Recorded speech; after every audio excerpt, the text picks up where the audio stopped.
जय श्री राधे, जय श्रीमन्नारायण। आप सभी का स्वागत है हमारे इस यूट्यूब चैनल पर। आइए, आज पुनः हम एक आयुर्वेदिक ज्ञान लेकर के आप लोगों के समक्ष आए हुए हैं। तो आइए सुंदर, आज पुनः वह आयुर्वेदिक ज्ञान को जानते हैं। जैसे कि पूर्व की वीडियो में हमने आपको गुड़हल के पौधे की विशेषता बताए हुए थे और आज हम उन्हीं गुड़हल के जो फूल है, आज फूल की विशेषता जानते हैं। जैसे कि हम सभी गुड़हल के पुष्प पूजन अर्चन इत्यादि में तो यूज़ करते ही हैं, उपयोग करते ही हैं और जब पूजन हो जाता है, जब वो पुष्प बासी हो जाता है, तो बासी पुष्प को हम लोग क्या करते हैं, नदी इत्यादि में विसर्जन कर देते हैं। तो आइए आज हम उसी पुष्प की विशेषता जानते हैं कि वह बासी पुष्प का विशेषता क्या है? ऐसे हम क्या करें जिससे वह आयुर्वेदिक एक उपचार बन जाए, आयुर्वेदिक दवा बन जाए। तो जैसे कि आप सभी जान रहे हैं कि ये है गुड़हल के पुष्प। देखिए ये गुड़हल के पुष्प हम आपको बता रहे हैं। हम भी अपने मंदिर से ही इसको निकाल कर के लाए हैं क्योंकि बासी हो गया है और बासी होने के बाद में अधिकतर लोग इसको नदी, सरोवर इत्यादि में विसर्जन कर देते हैं। ये समझते हैं कि अभी किसी काम का नहीं है, लेकिन ये बहुत काम का चीज़ है। आप ध्यान से सुनेंगे।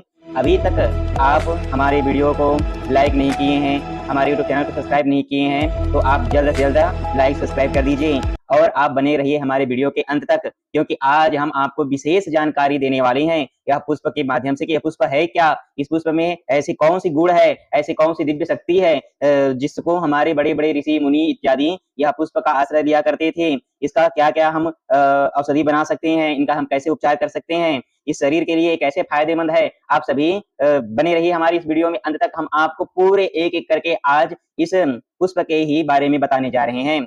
देखिए पुष्प वैसे तो अनेक प्रकार के पुष्प होते हैं, कोई लाल होता है, कोई सफेद होता है, तो कोई पीला इत्यादि का होता है। अनेक प्रकार के पुष्प है, ये सब हमारे बागवान का ही है, हमारे घर का ही पुष्प है बागवान का। तो ये प्रातःकालीन ये सभी पुष्प को हम लोग अपने ठाकुर जी के सेवा में लगाए थे, अपने ठाकुर जी के श्री चरणों में अर्पण किए हुए थे। अब देखिए ये क्या हो गया है, ये मुरझा गया है, ये बासी हो गया है।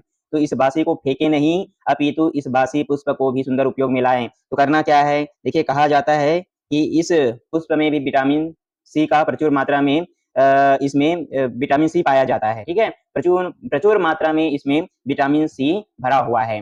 अब करना क्या है, तो पहला हम आपको इसका पहला ट्रिक बता रहे हैं। ये जो पुष्प है, ये पुष्प व्यक्ति के चेहरे को निखारने में विशेष योगदान प्रदान करता है और जैसे शरीर जर्जर हो गया है, थोड़ा वृद्ध सा लग रहा है, शरीर कमजोर हो गया है, तो कमजोर शरीर के लिए भी बहुत फायदेमंद है। करना क्या है, यदि आप 70 की अवस्था में 50 वर्ष की जैसे दिखना चाहते हैं, तो हम जो ट्रिक बता रहे हैं, आप यह ट्रिक को कीजिएगा।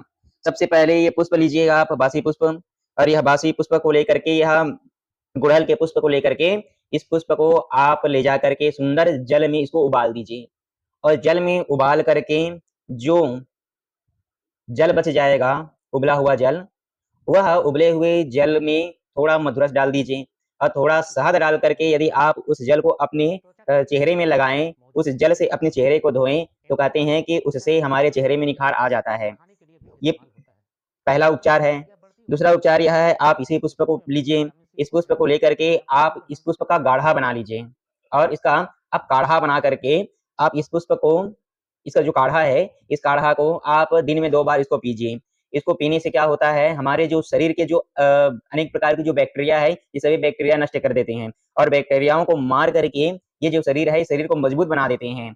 यदि आपकी अवस्था 70 की है और आप प्रत्येक दिन चाय की जगह में आप ये गुड़हल की चाय पीते हैं, तो गुड़हल के चाय पीने से जो 70 वाली अवस्था है ना, वो 70 वाली अवस्था भी 40 की अवस्था जैसे दिखने लगते हैं। अर्थात ये शरीर एकदम स्ट्रॉन्ग हो जाएगा, मजबूत हो जाएगा। तो ये इनके ये दूसरे फायदे हैं। तीसरा फायदा और सुनिए, इसको करना क्या है, तीसरा फायदा, ये जो पुष्प है, इस पुष्प को आप सुंदर पेस्ट बना लीजिए।